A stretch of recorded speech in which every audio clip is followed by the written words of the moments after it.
What's a mandala? What are the art supplies needed to draw a mandala? How do I draw a grid for the mandala? I'm so confused. Relax, I am here to help you with mandalas.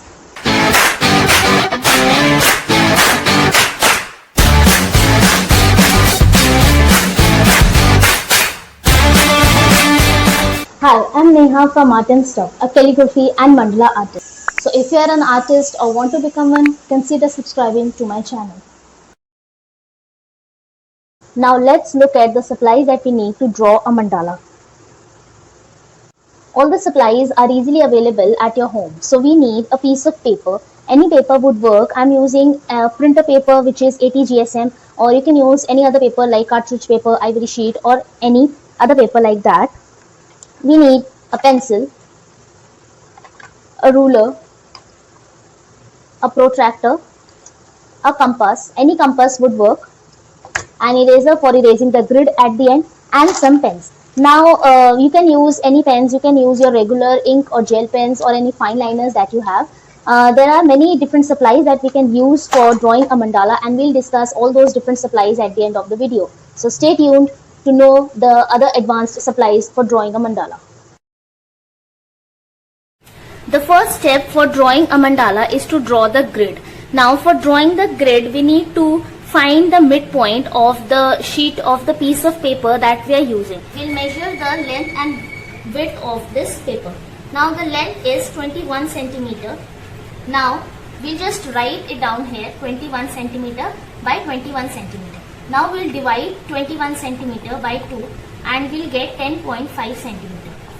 So this way we'll draw a vertical line at 10.5 centimeter, and same will do with a horizontal line. So in this way we'll draw a horizontal and a vertical line. Now we have found our midpoint of the paper. Now the second step is to draw concentric circles. Now what is a concentric circle? Concentric circles are circles made using the same midpoint. So now the next step is we'll take our compass. Any compass would work. We take our compass, we'll use the same midpoint that we found out, and we'll draw circles using the same midpoint. So you will not change the midpoint, rather just extend your compass to draw concentric circles. So these are known as concentric circles. The midpoints are not, the midpoint of all the circles remain the same, and there is no specific diameter or radius of these circles. These are very random. You can draw as many circles as you want depending upon your mandala design. So once we are done with the concentric circles, now we'll take our protractor. We'll keep our protractor at straight at 90 degrees. So you have to make sure that your protractor is straight, because that's what makes or breaks your mandala grid. Now we'll mark points at every 10 degrees. So at 10, 20, 30, 40, 50, 60, 70, 80. Same at this part as well. Now we'll repeat the procedure at the lower part of the circle. The same procedure. We'll mark points at every 10 degree distance. Like this. So these points will actually divide your whole mandala circle, whole grid, into equal parts, into 36 equal parts. Now we'll take a ruler and we'll now join these points using a ruler. Now we'll just have to make sure that our line is straight and the line goes through this midpoint. All the lines should go through this point. So we'll draw all the lines like this. We are doing nothing, just joining the 10 degree marked points and dividing the circle into equal parts. So once you have done this, you will see that your circle is divided into 36 equal parts. So we'll do the same at this portion as well.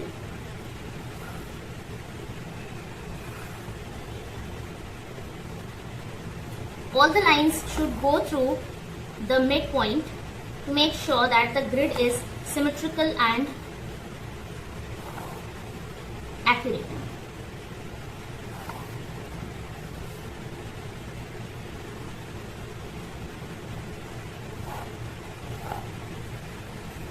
Now after joining all the lines and all the 10-degree marks, we can see that our circle is divided into 36 equal parts. Now this is the main, this is the base of your mandala, which makes or breaks your mandala. So you have to make sure that all the points that you mark are accurate, all the lines that you have made are at equal distance from each other. So if you see the grid properly, so we can see it starts from 10 degrees, 20 degrees, 30 degrees and so on, and here we have a 90 degrees and 180 degrees. So this is a 360 degree circle which is divided into 36 equal parts of 10 degrees each. Now we'll fill these individual spaces with basic shapes. You can choose any of the basic shapes, like you can choose humps or you can choose leaf, designer leaf or triangle or any other basic shape for that matter. Now we'll just fill in these individual spaces with basic shapes. You can either use a pencil or you can directly draw with a pen. So I'll just use this normal, this regular ink pen. So you can just start drawing your basic shapes like this. So we'll use these individual spaces for one basic shape. So we'll start with the first concentric circle and we'll draw a basic shape like this. So I've chosen the humps for the first layer and we'll keep drawing such humps to fill in the first layer of the mandala.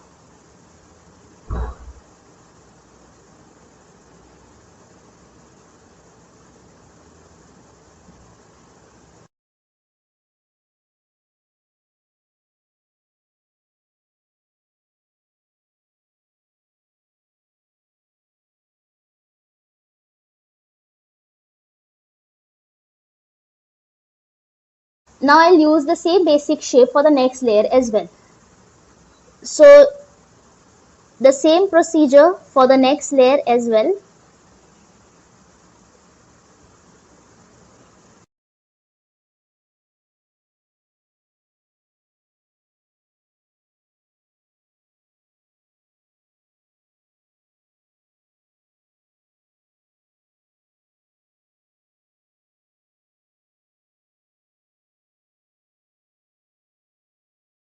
Now there are multiple options to join the layers in mandala. You can either go on and draw one basic shape at this point, or you can use two or more than two spaces to draw the basic shape. Now I am choosing two spaces, two sections for drawing one leaf pattern doodle.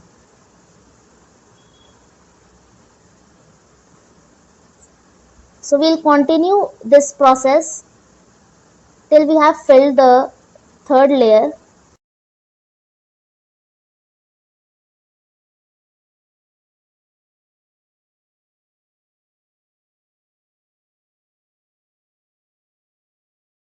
Now we'll move on to our last layer and we'll draw the same leaf pattern basic shape in the last layer as well.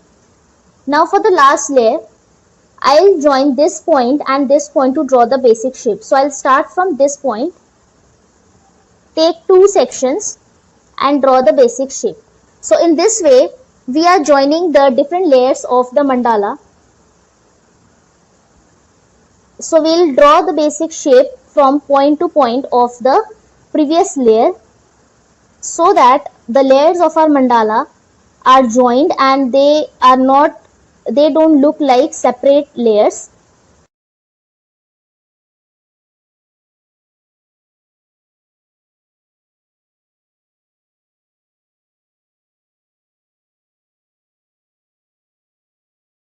Now you can see that these, if you erase the grid later, so these lines would be erased and it would look like this deconstructed asymmetrical mandala. So we'll just draw over these pencil lines to make sure that our mandala is complete. So be careful while drawing this. You just have to ink your grid at this section. So we'll just slowly draw over the pencil lines.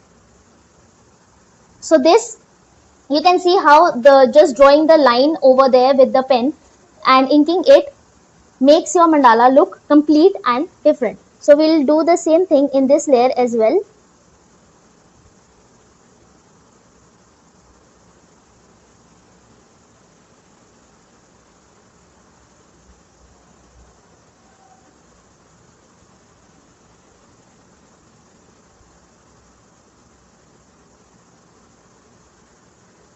And we'll do the same step at this layer as well.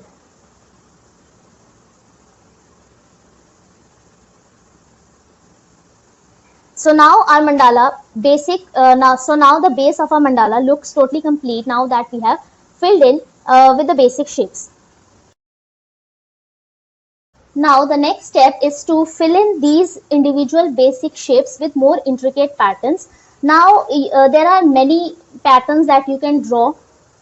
We will refer this pattern repository to fill the basic shapes with more intricate patterns. Now this pattern repository is a part of my mandala workbook, which is known as the beautiful journey of creating a mandala, in which I have mentioned everything about mandalas from introduction, similar terms, and the art supplies required, and the step-by-step procedure to draw a mandala along with 60 plus patterns and many reference mandalas. So you can buy this mandala workbook. I'll just put the link in the description. Now we'll just refer this pattern repository and fill in these individual basic shapes with such patterns. So we can choose shapes like these, like lines or normal circles like these, to fill in these two layers.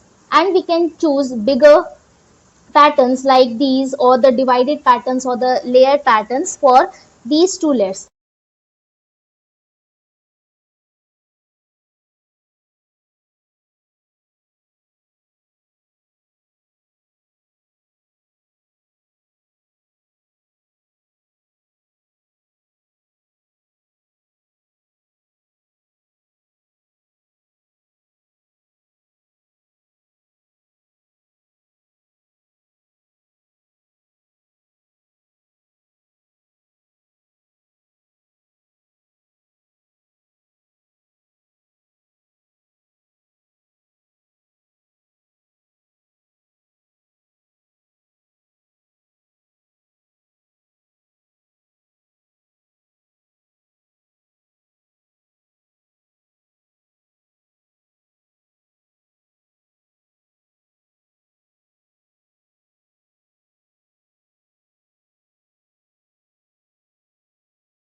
You can choose any patterns from the pattern repository, or you can choose you can draw any of your patterns. You can also experiment with different colors.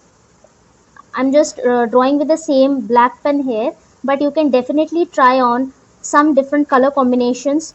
So there can be multiple possibilities when it comes to patterns. If you want a separate video on just mandala patterns, how to draw them, how to make your own pattern repository, please let me know in the comment section.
Now we have completed our mandala. You can leave it as it is, or you can just fill in the remaining parts with this black color, or you can use some other color as well. For example, you can just fill in these white spaces like this. using the same black color or the color that you are using.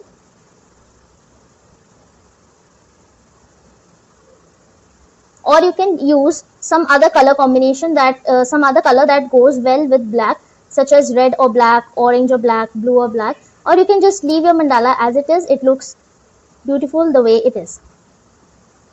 So you can just fill in the white spaces, or you can just leave it as it is. Now talking about this mid portion, this mid circle, you can either fill in the whole space, the white space, with black color or the color that you are using in your mandala. You can leave it as it is. White and black goes really good. Or you can just draw some pattern, some floral pattern, some simple pattern to just fill this space. So I'll just make a little petal kind of shape here to just fill in the space.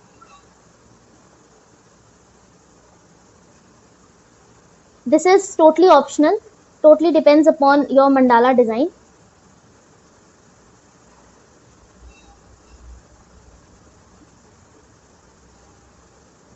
So I just messed up a little here. Okay, so this was the mandala. Now I'll just finish it off using this black brush pen for coloring the white spaces. So you can totally skip this coloring, or it's totally your choice what you want to do in this mid portion.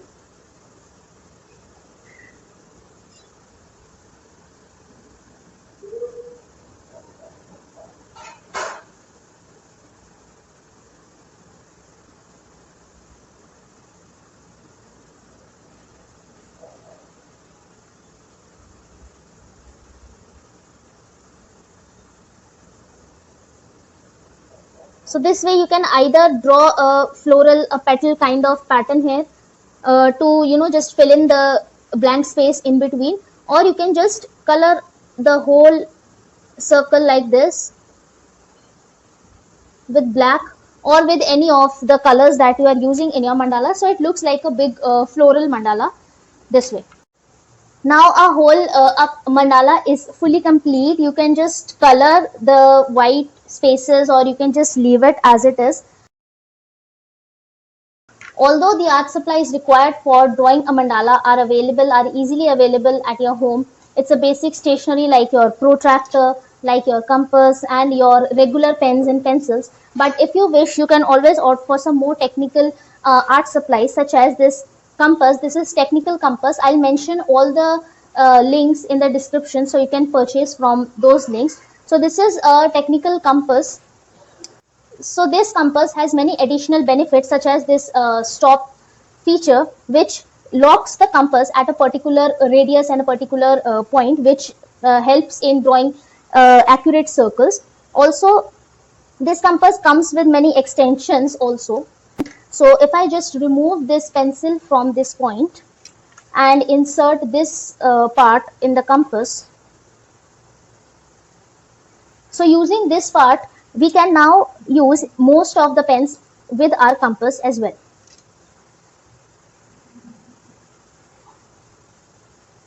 So in this way, you can use your compass, this technical compass, with your pens and fine liners as well. So you can draw those circles directly using pens with very good accuracy. Now the best part about this technical compass is it comes with an extension like this. So if I remove this part right here, this is the normal one, and if I just remove this part and insert this one right here like this, so you get a bigger compass in the same compass. So basically, if I want to draw really big mandalas or wall murals or something like that, I can use this extension, and this will give me a really big radius and fits all the pens as well. So this was all about this technical compass. I'll mention the link in the description for the purchase. So in the video, we use this regular protractor that is easily available and we use in our day-to-day life. So you can choose these Isomars protractors, which are not only bigger in size, but also these are 360 degree. So you can mark all the points at one time only without moving the protractor. Now if you are drawing bigger mandalas and you want 90 degrees only, so you can use this bigger protractor as well. These are from Isomars. Talking about fine liners, there are many different fine liners available in the market. You can use any of them. Now for the black fine liners, I use Sakura Pigma Micron pens. These are my absolute favorite, and I've also used Faber-Castell and Brustro as well. So you can also choose that, and there are many other brands as well. I'll mention the link in the description of these. Now these black fine liners come in various sizes, such as you can see that this is 005, this is 03, 02, 04, and so on. So these sizes are the nib sizes. So for the colored fine liners, you can use these Artline Udall fine liners. They are available in a pack of I guess 10 or 20 or something like that. Or you can use these Luxor fine liners as well. These come in a set of 10 pens for just 90 or 100 rupees. So these are really smooth and really budget friendly as well. So for colored fine liners, there are many options available in the market, so you can choose any of them.